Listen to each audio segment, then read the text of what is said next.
Hello, and welcome to Ideas with Diana. Hello, and welcome to Ideas with Diana, the podcast. It's been a while since we've been on WIPZ, and actually, when Lana was over yesterday, we talked about those days about getting set up for the radio show, and also with Nikita too. We're hoping to get back on the radio soon.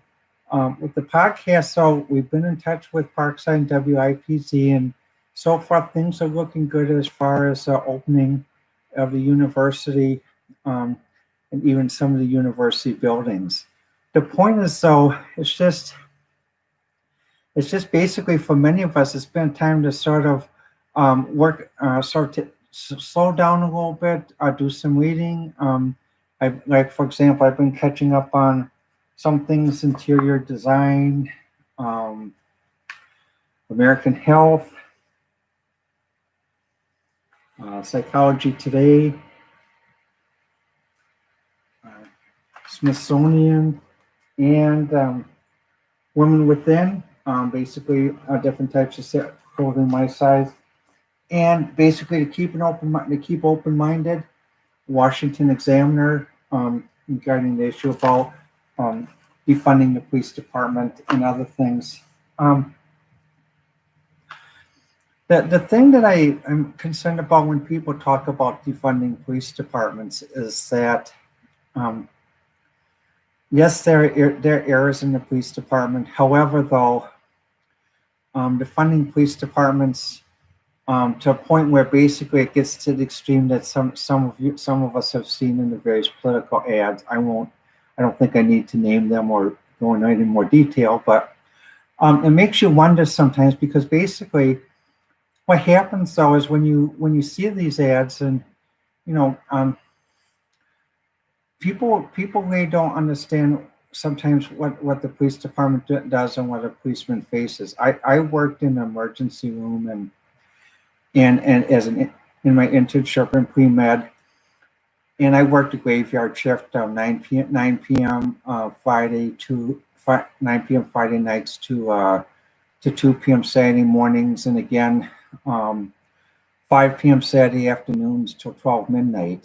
And the thing was, what I noticed though is, when I mean we had many people that would come in because bar fights or drug use or something else, and we're glad to have the place there, because basically sometimes some of the people that came in from drug use, they literally would become Superman or Superwoman, and you'd have to, luckily the police were there to help us restrain them till we could get them, get them to calm down. But other things about being a policeman though too is, basically, yes, we've seen stories about good and bad and other things, and however, the thing is though, when policemen have to make a lot of tough decisions, and also split second decisions. I'm not saying that basically that there are still errors in what can happen with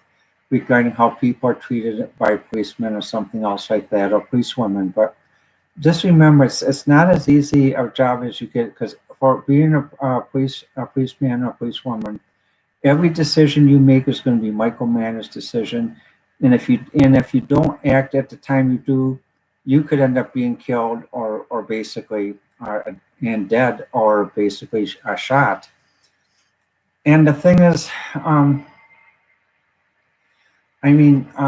basically most of the time, um, when people travel, unless you're really traveling in a high crime area or high um, intense area, you're not going to be bothered. I mean, basically, I went up north.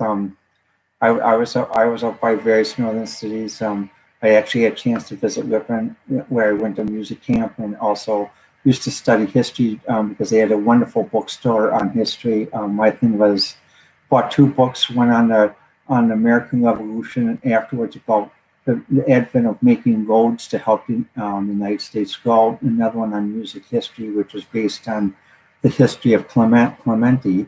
And when you go up there, basically most people are very laid back. Some people say, well, northern Wisconsin is a conservative area and such and such. You guys have nothing to worry about. Well, actually, what happens, when you go up to northern Wisconsin, people are conservative politically, but the way they live their lives, they're very liberal. I mean, basically, I was up there, I saw a few guys and a few women riding Harleys. They waved and stuff. They saw me, and they saw my HRC clapping on my purse, and they nodded, and even when I went shopping, a few people just smiled and stuff. And it's like, but no, the reason why the conservative politically is because basically I think many of them realized when they were younger, about all this thing about what happened in the 60s and stuff. And, it's like, they realize it's important to get the awareness of, but, when someone does violence or something else, I mean, that only goes so far. And also when someone tears out statues or art or something else, it's, that doesn't help either, because like in New York, they had something about a mule that was defaced, and the one group that put the mule put up a complaint, and basically, eventually something was done to resolve the situation. But it's just like you can't hit. It's a two-way street. Basically, if one group wants the law to protect their mule, they also have to respect the law to protect other people's statues, and also to have it taken down by a legal process. Like in New Orleans, the mayor did a legal process. He contacted the city council. They worked on a legal process. He called a proper contractor to take it down. They put the statues in storage someplace. They didn't destroy them because they realized that that those are other people's works of art, and there's no such thing as transgender art. So, but they put them in storage since there's so much animosity. That's a process. But they didn't come with spray paint and tear it down, because we went like from a lot, when we went to Iraq and the people tore down Saddam Hussein's statue. Eventually, those Iraqis who survived it realized that, that wasn't the way to go, and even those in the U.S. realized that too. Because I watched an episode of Frontline last night on the aftermath of the Iraq Wars, the fourth special, and very moving. 2 hours about what, and one of the producers of the show was 20 years old when they did a TV link between 20-year-olds in the United States in Iraq just a few days before the invasion, where basically they waved and said hello, and then he remembers, and then basically he's able to reconnect with some people. Other people he couldn't reconnect because basically what he mentioned, like the Iraq that he knew and that before he left to Canada and stuff, is completely different now. It's not, because basically if someone basically is one aspect of faith and not another aspect of another faith, even though they're friends and they're tight in high school, basically his other friends won't talk with him if he talks with this one friend who's was tight, because basically one person goes to one church, another person goes to another church, and things people worldwide go through. But luckily he took that attitude, so fine, they have their opinions, but he's not gonna go in the streets and get violent and anything else. But he did go back to he's just visiting, and he went back and became a Canadian citizen many years earlier. So, but the thing is, it's just this violence doesn't do anything. Well, I'll stop on that now. But the thing I wanted to share was basically is during this COVID-19 issue is I've been trying to see what I can do during this, because during the lockdown we were stuck in our apartments or homes quite a bit. So I have some projects I'm planning. I wrote down.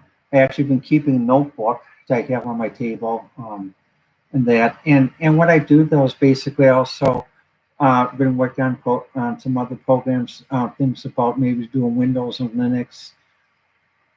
What I do see though is I do see Linux is basically more of an active operating system research-wise than compared to basically Windows. And part of the reason I think because of that is it's just when I went and looked, what's being new and what's being creative, Windows is still there and churning, and Well, Linux, though, I looked at Linux Format, Linux Admin, Linux, the three different magazines at Barnes and Noble, which I'm going to get soon. Um, you know, it's just something that, the Linux group, since, I became a member in 95, has really grown fast like that, though. When I started in Linux in 95, it was a 486 computer with 16 megabytes of memory, 1/1000th of memory that we have today, and 1/1000th the processor speed we have today. And the thing about it is, though, it was very much a nice way how to do things, because basically it gave an option to Windows and then OS/2 and Windows 95. The other thing I liked about with Linux at that time was it worked with all the printers I had. It worked with the Macintosh and other things like that, though, and it was nice to see, like that. It's nice to see like that. Um, and part of the thing about with this lockdown, though, is like I'm used to doing my walkabout this time, walking over Wendy's and getting something to eat or something else. And the thing is now, basically, so my routine, I sort of do it now at home in my home office. Like one article I'm looking at, Wired, as they said, 3 researchers break down COVID-19 vaccine to develop a weakened virus. One is a weakened virus using the Salk method of the killed vaccine for the second polio vaccine. And the one professor they're interviewing is from Baylor University. Another professor is from a pharmaceutical company about retrovirus uses DNA. A third one is from Pfizer, again with using a mitochondrial using mitochondrial RNA to make a protein. All these are good approaches. It's just what I'm sort of realizing when I really look at notes and listen to discussions from qualified speakers who tell us ahead of time, what links they have. Do they have this? Do they have that? Those I listen to, because when I listen to business news, one thing I like that CNBC does and that Fox Business does, though, is whenever anyone comes on, like if they have someone from a company, they'll say, well, our guest speaker coming on is such and such, and he or she holds positions in these companies. This person is a member of this board or part of this group. So before they speak, exactly how they form their point of view. It's not like basically someone trying to speak and make off that they're that they're not influenced by some sort of point of view. I'm glad with the epidemiologists who speak and others, they're doing it. What the business approach is please tell us ahead of time how you're influenced by your point of view. Do you own stocks in this company? Are you a member of this company? Because if you're honest, I'll listen. If you're going to make off that, basically, I don't own anything, and fine, I'll switch to channel. I'll watch Comet, which I have been doing quite a bit, and also Netflix. And I do like Comet because Comet does have shows of good values and as many shows my dad used to watch, and then I used to watch like that, though. And it's basically, because sometimes with the news, if I see it's too much propaganda, I'll just pass that night. But I'm glad to see now we're getting a little more honest in things like that, though. In research and developing a new program, though, I've figured out a little bit on how to finally get the new Java Android Studio to work on my computer, and I worked on my first, the new Android Studio, worked on the first Android program. I like the approach. It's a nice approach. The emulator, on a Dell, Dell RX, basically Inspiron Gamer, basically system, portable desktop, really works well with the Android system. Instead of getting a cup of coffee and waiting 4 to 5 minutes for it to come up, it comes up right away. And it's very interactive once it does come up. But the main thing you have to do, though, what I found out is even though I have a gamer, I think this is something many people are running into when they install the Android development system, which I wish basically Amazon or whoever makes the Android development system, instead of putting a web link how to do this, they actually would have just an internal macro that does it. The problem is you have to turn on the Hyperion add-on that Windows has so that you can run virtual machines. Now, Linux, basically, virtual machines are easy because most software that comes with Linux that runs virtual machines, they have this little macro. So once you install that, it says, would you like us to install the, turn on your virtual machine on your system? But yes, does it. You're all set. But with the Windows, though, you have to actually go into the settings and you have to get all this thing going and then do it that way. That's why I'm saying, with the people who develop these systems, I know how to do this. Set up, turn on my virtual machine and set my virtual machine for Linux if I want to use Ubuntu or basically other flavors of Linux or even other flavors of Windows too. But there are many people, basically who don't, and it'd be easier to do that and stuff like that, though. And the other thing, though, it would be easy, though, is if they could actually show basically more than just a hello application, like an application where you have a box that has a little thing that says, "What is your name?" You type your name in a box, and then you click a button, and then in another box below says, "Nice to meet you." Nice to meet you. Your name, like that, and to show a way how to develop the first interactive thing instead of just typing hello. I mean, whenever I work on new programming language, I've always insisted with developers and creators of new. It's not enough to have a programming language put "Hello World." That's not enough because basically I/O is not as simple as many people think it is, and especially when you get into sockets, web links, Ethernet links, Bluetooth, other things. That's actually why the first program should be interactive. What is your name? Put your name in the box, click, and that puts the name out there. Because basically, it's not as simple as the old basic programs where you could just say print hello world or print hello world and then import parentheses, what is your name, parentheses, question mark, name $, print nice to meet you, in parentheses, semicolon, name $, and then type run. It's not even when you get into flavors of C Sharp, on C++. Personally, I still don't like working in C. I consider basically you still need a terminal because basically of all the null pointer errors, and I try to convert some of my programs. I can, but really I don't like spending time. So that's why mostly I spend my time mostly with Lazarus or Java, Visual Basic, open source Visual Basic. Sometimes in C and open source because they have better ways to fight null pointer errors like that, though. But or even Delphi. But to the folks at Delphi, just would like to make a little comment just to help you a little bit. I'm 57 years old. I've worked in the field since I was age 7. I actually went basic Fortran, Pascal, assembly on the PDP-11, Z80, IBM, PL1, COBOL, Java, Lisp, Prolog, other functional languages as well as procedural languages, and basically even bought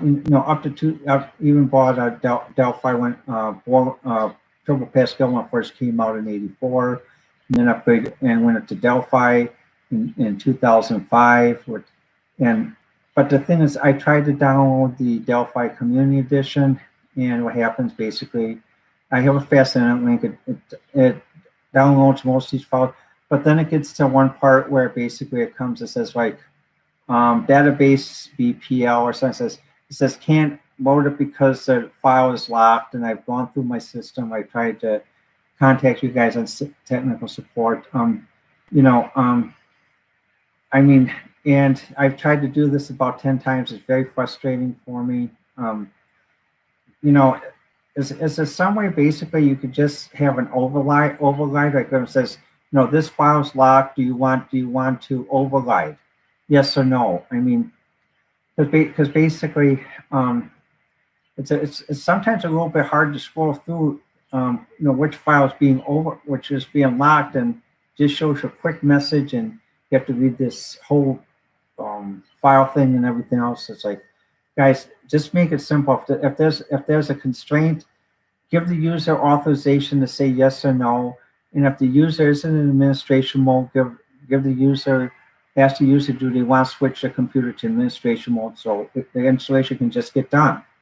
Because the other people who I've looked on logs and who've had issues trying to install this 10 times and they finally got it to work. But for me, I'm 57 and disabled, and sometimes it does frustrate me half to death.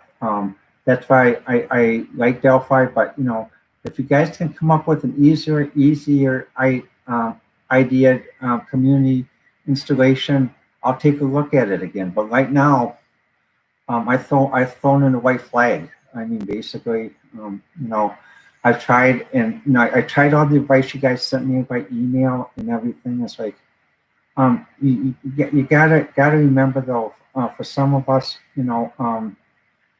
I'm not that. I'm more into Linux, and with the Windows, some of the Windows things, you got to realize you can't just assume everyone's going to be a system administrator who uses this, because when I first started in Pascal, at that time Pascal was a language written for people in business to write business programs, so that basically they wouldn't have to learn COBOL, they wouldn't have to submit these job cards to the IBM mainframe, and any of you who used the job cards remembers what would happen if you weren't careful. Someone dropped it on the deck, or basically you just had basically you had one character off, instead of having your data start in column 7, you started it in column 6. Heaven help your compiler say, well, can't leave line and give you very cryptic messages. And so that's why people went to Pascal and the PDP-11s, because basically it's just program began, input, output, put your variables, like your procedures, and then you just ran it. That was it. Using Waterloo compilers at first, and then Turbo Pascal, and Turbo Pascal was one of the first compilers that wasn't flaky. So if you had a variable name like function ID, and then you had a function called function ID, Turbo Pascal realized the difference between the two names. It would catch it. But that brings me to another note to to women and men who work on Lazarus. You do have a floating bug. For example, I was updating my AlphaGo program, BetaGo, and ThetaGo programs that I literally load on a Windows system to run on Linux. And one module that I wrote, which was called Process, basically I recompiled it, and I kept getting this error. Circular reference. I thought, well, wait a minute. I did the chart. I looked through and see whether if I didn't have circular reference, and then finally what happens was basically I just decided, well, just go through each of the modules and go on in and then see what happens. Apparently there's a process that's part of the core routine of Lazarus, but Lazarus could not recognize that my process was not the core routine. So basically it kept going. So when it compiled the other core routines, it would link over to mine rather than link over to the core routine. And see, guys, on Lazarus, that's where that's a hidden bug that I hope you guys can get that fixed up. I found a way to work around it. I just called my process 2 for processing it 2 afterwards, and everything was fine. But no, it took me a long time to figure this out, going through the documentation, the manuals, and so we got to make sure that these name clashes are eliminated, because that's also what the problem used to be with Algol. Algol had issues of name clashes too, and that's part of the reason why people moved to PL1 and in Fortran, because those languages, the developers made sure that there wasn't a name clash. The thing is, um, all these things are working out well, but during this crisis, so it does make it hard for some people, because I'm used to going out, meeting people, talking with people over lunch and other things, and sometimes you can't do that. You wonder. So basically, I normally go out to visit friends on the weekend, and sometimes go or have friends come over. But the whole thing about this, I do hope eventually, when September comes and August 21st, that we can go back to the movie theaters, watch first run movies, and we can go back to universities to use the university library and other things, and also meet people, basically for seminars and other things, and just I know the thing, but the thing I realized though is with this thing that happened, the new normal, well, is going to be with us for a long time like that, because basically, you have to wear a mask at Walmart, even at Barnes & Noble, you wear a mask, which I understand, and I do comply with that. But the thing is, so the whole thing about this is when people do research, though, is if someone is doing research and they lose control of a project, especially a microbiology or virology project, it is important to tell others quickly, not to try to avoid losing face, because when someone tries to avoid losing face with a virus, this is what we get. And eventually we'll solve this, but it's caused a lot of grief on many people, and some more than others in greater, and has affected certain types of different sets of the population. And well, we basically now we realize that we are interconnected. You just can't say, well, this person doesn't matter, that person doesn't matter. That at least we now know we're interconnected, and that and we are starting to work together now. So that's good. It's too bad it took this to get us out of our stupor. To really realize that we're not that. We're not that so disjointed that we can just say one person or another person. We've actually got to work together again, which is good. And that was as a closing note, we're still trying to see what we can do about getting back on the radio with the regular radio program. The problem that exists in our area in Wisconsin is due to the partial opening and the guidelines, sometimes basically retreating back depending on what the situation is with the virus. So we did have a discussion at Parkside just a few days before the lockdown, and I have been in touch with the people I talked with by email and by Facebook, and we still are trying to do things. However, though, it's still basically not really until September. And even with the software projects, basically I have some notes down, and maybe I'm trying to shoot for September, then to do some new software products, some new games and everything, because I think part of the thing about this is not to get overloaded on this COVID-19.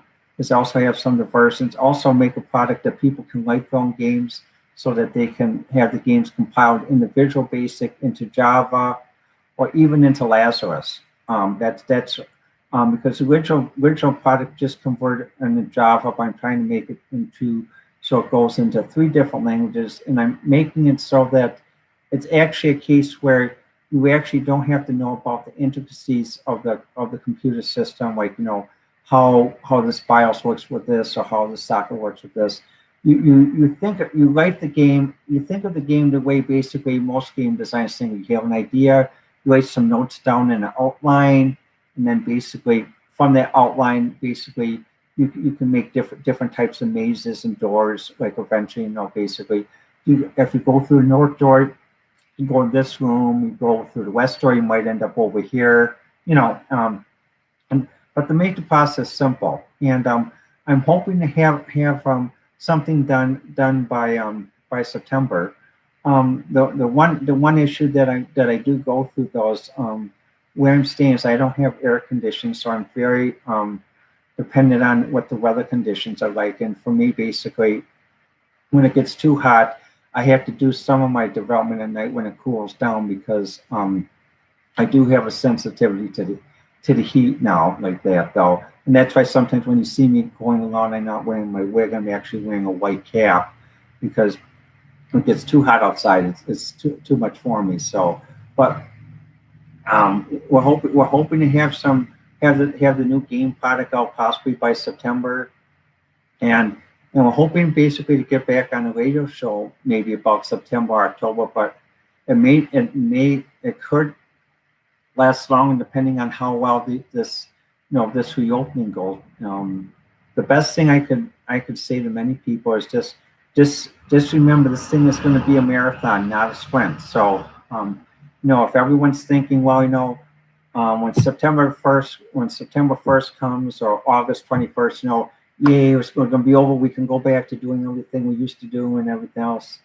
Well, I would like to see that, but I don't think that's going to really happen. So prepare for the marathon, prepare to make ultimate arrangements, especially with parents with children, because basically, like at most universities, if they have to go to social distancing with students 6 feet apart, that means basically only 1/3 of the physical space of the university. The physical space of the university will only be available to 1/3 of the students at a time. The rest will have to be go through virtual learning. And so basically, it's going to be like a shifting, who gets the 1/3 physical space and who gets the virtual learning, or do they rotate it, or something. So this is all being worked out, even like in the newscasts I listen to from Chicago and other sources and that WBBM news radio I listen to quite a bit, the business hour. It's still gonna, so just remember, just be prepared, make plans accordingly. And the thing is, so even with those community that normally commute to Chicago by Metro train, Metro or basically CTA, with social distancing, like for many people who get off at the Davis Street station in Evanston to take the red line to go to other destinations in Chicago, if they have social distancing, it may mean when you get off the Metro train, instead of just going to the station and maybe waiting almost 15 minutes to catch the next red line, you may end up having to wait longer, because basically if they do social distancing, then that means that they're not going to be able to carry all the people that they used to carry beforehand. So again, plan accordingly in that, like that though.